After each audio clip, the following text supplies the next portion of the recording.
Welcome back to Pre-Algebra. We're doing section 2.6. We're doing the heart of algebra. We are solving for x, and we talked about using addition and subtraction, and now we're going to talk about multiplication and division, and what this means is doing the opposite. It'll make more sense in a second. Anyway, so let's review.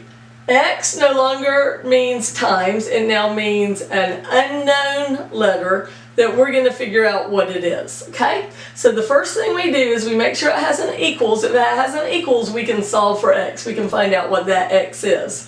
And how we do it is by asking ourselves a question. Do you remember the question? Why is x not alone? And what I mean is alone on its side of the equals. And the answer is it's being multiplied by 3. If a number is sitting just right next to a letter in algebra, it means multiply. So it's being multiplied by 3. And then once you know what's going on, you do the opposite. So what's the opposite of multiplied by 3? That's me listening for you. That's right. I want you to talk out loud. Nobody's around. Talk back to me. I would appreciate it. I'm talking to you and nobody's around, so you talk back to me, okay? So what's the opposite of multiplying by 3?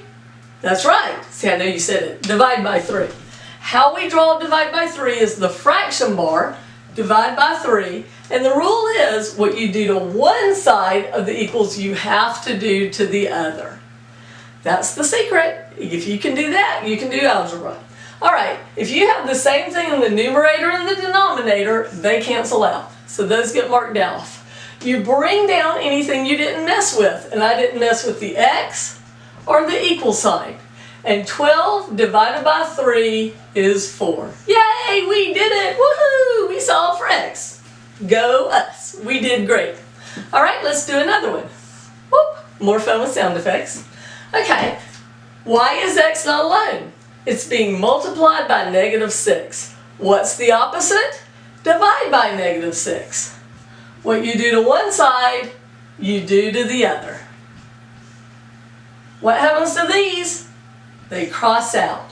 What do you do with what you didn't mess with? You bring it down.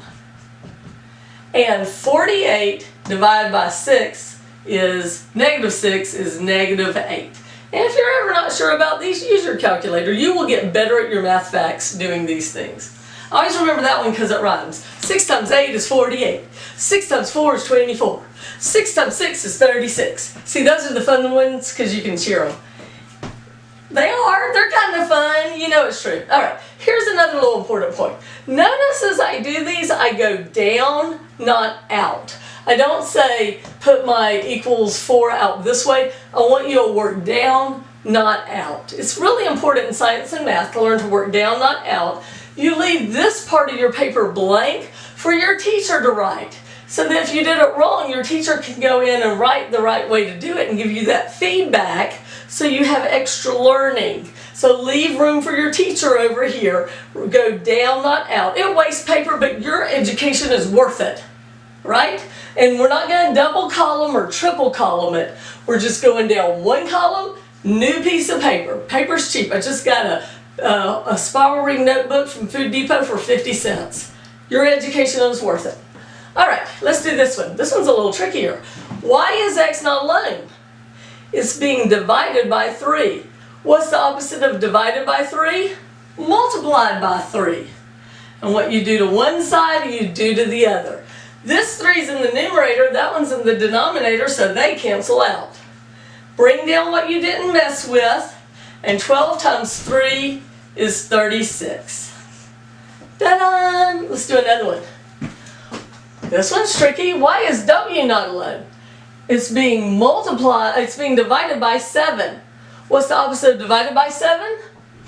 Multiplied by 7. What you do to one side, you do to the other. These cancel out. Bring down what you didn't mess with, and what is 9 times 7? I showed you how to do that on your fingers. You bend down your 7th finger and it says 63.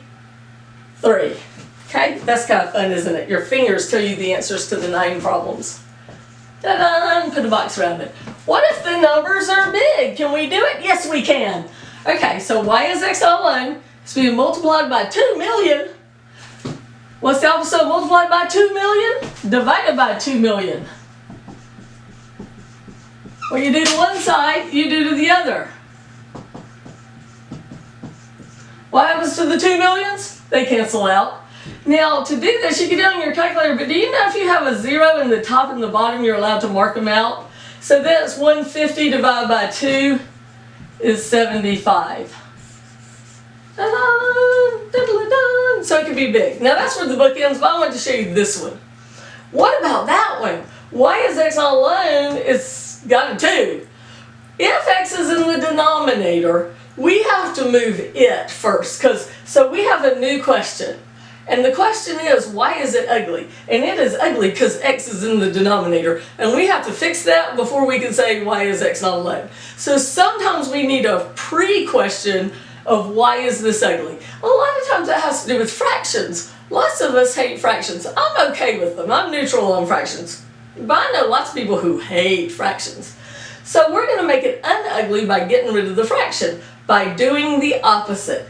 X is being divided into 2. So we're going to do the opposite and multiply by x. What we do to one side, we do to the other. Those cancel out. So we have 12x equals 2. Y is not x all alone, it's being multiplied by 12. What's the opposite of multiplying by 12? Dividing by 12. So x equals 2/12. Or we could reduce it to 1/6.